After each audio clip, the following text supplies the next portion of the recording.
Fala galera, tudo bem? Estamos de volta para mais um bate-papo aqui no canal e hoje a gente vai falar sobre fitoterapia e disbiose. E para isso, eu tenho o prazer de ter aqui no canal minha amiga Mariana Almeida. A Mari, ela é nutricionista, ela é mestre, pós-graduada em nutrição clínica funcional, professora em cursos de pós-graduação e tem uma experiência incrível na área de fitoterapia. Então, Mari, é um prazer ter você aqui com a gente. Oi, gente, tudo bem? Prazer é meu. Queria agradecer imensamente ao convite do Márcio. Estou super feliz e honrada para falar um pouquinho de um assunto que eu sou apaixonada, né? Que é a fitoterapia. Espero que vocês também fiquem assim como a gente, né, Marcinho? Eu falo que sempre eu trago algum conteúdo de fitoterapia e, da mesma forma, a gente vai falar de intestino. Tudo em nutrição gira e cai no intestino, né? Então, Sim. falar de fito para disbiose, eu acho que tem tudo a ver, Mari. E eu acho que a gente pode começar até explicando, né, como que a fitoterapia contribui aí para um caso de disbiose, para um quadro de disbiose. Aham. Bom, então eu acho assim, a gente pode contribuir com a fito, né? Quando a gente recebe um paciente no nosso consultório, que a gente detecta que esse paciente, ou a gente, né, levanta a hipótese que ele apresenta uma desbiose, a gente pode pensar na fitoterapia para contribuir para dois sentidos, eu acho, sabe, Márcio? O primeiro é a causa, né? Ou não sei se é a causa, mas é a causa ali do intestino tá desbiótico, né? Então, por exemplo, com o intestino desbiótico, normalmente a gente tem o que a gente chama de hiperpermeabilidade intestinal, né? Então, a questão das células não estarem tão justapostas, o famoso leaky gut. Então, a gente, com a dieta, a gente melhora a história, né, das bactérias, tenta dar preferência às bactérias positivas, e a fitoterapia ajuda bastante, junto com alguma suplementação também, que às vezes é bem-vinda, né, a que essa hiperpermeabilidade diminua. Então, plantas, por exemplo, a gente usa muito a guaçatonga, né, que é a Casearia silvestris. Ela é uma planta que estimula muito a cicatrização de mucosas no geral. Então, ela vai estimular com que essa mucosa cicatrize, né? Que é como se fosse mesmo uma cicatrização. Então, essa hiperpermeabilidade tende a diminuir. E uma outra planta medicinal que a gente também usa com bastante sucesso é a boswellia, né? Que é a Boswellia serrata, que a gente usa bastante também com essa função de diminuir a hiperpermeabilidade intestinal, que é uma consequência direta, digamos assim, né? Acho que não é causa, mas é como uma consequência direta da disbiose. Né? Então, a gente sabe que o indivíduo disbiótico, ele sofre toda uma questão com, né, a famosa endotoxemia, né, que é a questão das toxinas que vão passar para a corrente sanguínea, estimular um processo inflamatório mais sistêmico, chegar até o fígado, né, prejudicar uma detoxificação hepática, aumentar uma resistência à insulina. Então, tudo isso por conta desse intestino estar hiperpermeável. Né? Então, a gente gosta de usar bastante essas plantas para ajudar nesse processo. E aí, como a gente comenta, como eu falei, essa questão toda, né, da inflamação sistêmica, que acaba sendo uma consequência talvez mais indireta um pouquinho, também a gente pode ajudar com a fitoterapia, com os anti-inflamatórios clássicos, né? Então, a gente vai trabalhar aí com uma série de plantas medicinais que diminuem a expressão de mediadores inflamatórios, né, que aumentam a questão da imunomodulação também, né? Imunomodulam, ajudam nessa imunomodulação. Então, a gente vai pensar desde uma cúrcuma, um gengibre, né? Que são excelentes anti-inflamatórios sistêmicos, né? Porque agem, por exemplo, inibindo NF-κB, diminuindo o TNF-alfa. E a gente vai pensar em imunomoduladores, como o próprio astragalos membranaceus, que a gente usa bastante para desbiose, né? Para controlar aquele paciente que está tendo muita questão imunológica envolvida, então, às vezes, hipersensibilidades, né, aparecendo na pele, aparecendo, pipocando em todo lugar, uma alergia alimentar que esteja relacionada a uma desbiose, um astragalos vai muito bem, a própria equinácea, a unha de gato, que é a Oncaria tomentosa. Então, assim, tem muitas...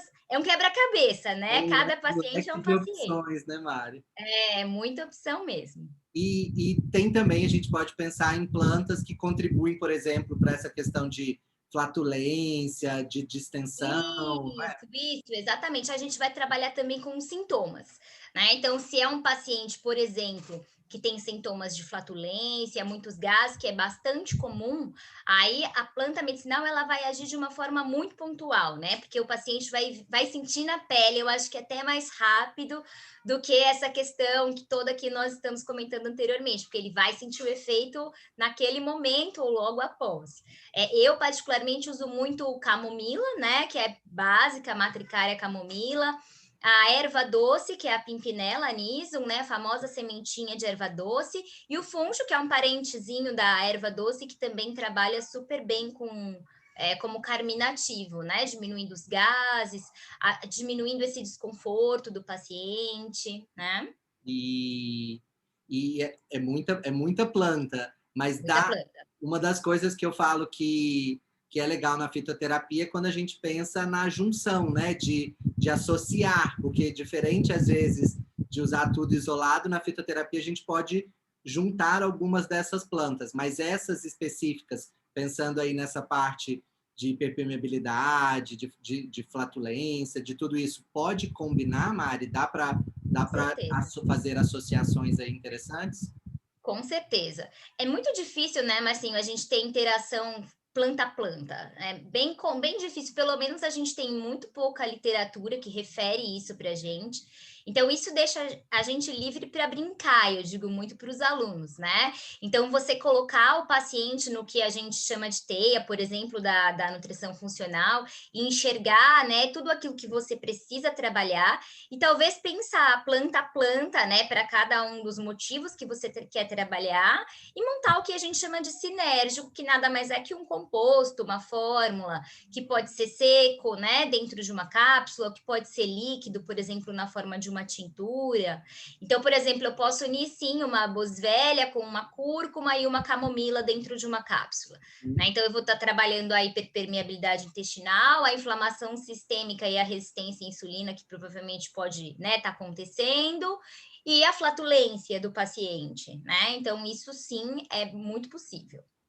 Mas tem, tipo, um número de plantas que a gente não pode ultrapassar? Ou dá para trabalhar nessa faixa de 3 a 5? Não existe uma regra, mas a gente particularmente, né, nós os professores da pós de fito, a gente gosta de trabalhar com, no máximo, assim, 5 plantas. Eu trabalho muito de 3 a 5. Claro que às vezes 2 ou até mesmo uma planta, para mim, é o suficiente, mas eu procuro não trabalhar com mais de 5 plantas, porque primeiro, a gente vai acabar tendo que diminuir muito a dose de cada uma delas, né? E se o paciente tem alguma reação, é mais difícil da gente entender que planta que poderia estar dando aquela reação, o que está acontecendo que não está legal, né? Então, quando a gente trabalha com menos planta, fica mais fácil. Eu tive dor no estômago. Então se eu coloquei um alecrim, por exemplo, pode ter sido ele, né? Porque essa é uma planta que aumenta, né? Por exemplo, a questão da acidez estomacal. Entendeu? Então, só dei o exemplo do alecrim, né, para entender que se a gente colocar um monte de planta, fica muito difícil da gente saber caso isso aconteça. Mas não é errado, né? Não tem nenhum lugar dizendo que é errado. A medicina chinesa, por exemplo, trabalha com uma série de plantas num mesmo composto, né? Então, é possível. Para quem. Eu digo que para você fazer um sinérgico com muitas plantas, você tem que conhecer muito de fitoterapia, né? Eu falo que fito, as pessoas têm aquela impressão de achar que por ser natural não tem Aí. riscos, né? Mas a gente sempre reforça que fitoterapia tem que estudar justamente para ter esse embasamento na hora de prescrever, né, Mari?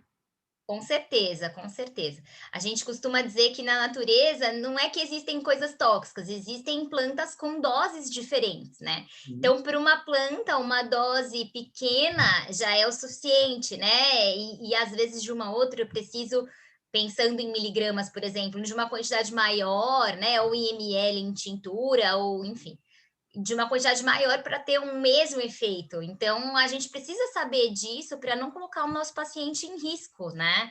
Simplesmente você, toma um chá tal, e não dá uma recomendação de como fazer esse chá, né? Quantas vezes tomar. o paciente pode intoxicar, ele pode ter um efeito adverso, né? Isso é bem complicado. Essas plantas têm tempo, Mari? É outra coisa que a gente também sempre fala muito na fito, né? Porque as pessoas acham Isso, que é uso contínuo, mas não é assim. É isso, pontual. No exatamente. caso da disbiose, trabalhar prontual em cima de um sintoma ali, não é?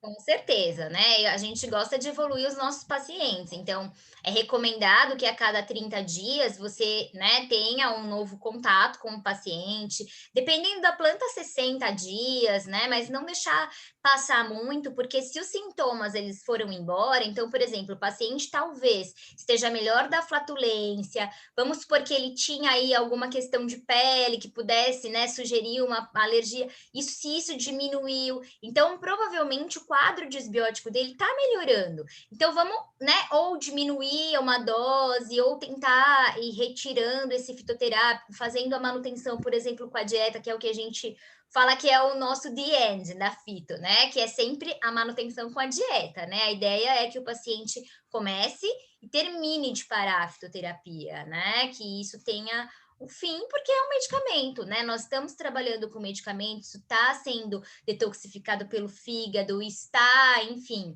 a gente está usando enzimas de detoxificação para que essas coisas, né, funcionem. Então chega uma hora que é legal a gente parar, né? E você mencionou, Mari, dieta, né? A fitoterapia, ela é um complemento nesse tratamento da disbiose, né? Sozinha, acho que, assim como tudo em nutrição, não dá se não tiver um contexto, né? Com certeza. Eu brinco com os pacientes, tomar a cápsula e comer tudo errado, um monte de açúcar, um monte de produto de saquinho industrializado e suco de caixinha não vai adiantar nada, né? Então tem que, com certeza absoluta, isso é bem legal, mas porque a gente sabe que tem um grande número de estudantes, né, assistindo a gente. Então a nutrição, ela tem que ser encarada por nós nutricionistas, a dieta, na verdade, como sempre a primeira escolha e a mais importante. A fito ela vem para nos ajudar a ter um resultado mais rápido, né? Então, para o paciente, por exemplo, com disbiose, ele está ali sofrendo sintomas, né? Muitas vezes ele está com o sistema imunológico abalado. Então, a fito vem para ajudar esses sintomas a desaparecerem mais rápido. Mas a manutenção disso é com dieta, porque senão, no momento que ele parar de tomar a fitoterapia, vai voltar tudo, né? A gente vai ter todos os sintomas de novo. E o combo todo, né? Dieta, estilo de vida, pessoa menos estresse, tudo isso é E importante. está muito envolvido com desbiose, né? Você falou de estresse, estresse é um ponto-chave aí também, né? Então, com certeza, a gente tem que gastar saliva com o paciente, né? E fazer o que é, para mim, o nosso principal desafio na profissão, que é mudar hábito, né? Mudar estilo de vida. Isso é muito difícil, mas é aí o nosso desafio, a nossa missão mesmo, né? Para fazer as pessoas terem uma vida com mais qualidade sem a necessidade de ficar naquela restrição, né? Ou, enfim, mudando o hábito e com equilíbrio dá tudo sempre certo, né? Mari, queria muito agradecer. Passa rapidinho, né? Eu falo que é Passa pouquinho. rápido, Mas a ideia é a gente trazer algumas informações. Você elencou aqui uma série de plantas. Agora todo mundo vai aí anotar, procurar estudar mais cada uma dessas plantas. Isso aí. Fitoterapia a gente sempre recomenda, faz uma pós-graduação, ainda mais agora com a legislação nova, né? Falando Isso. dessa pós para prescrever, né, Mari? Uhum, uhum.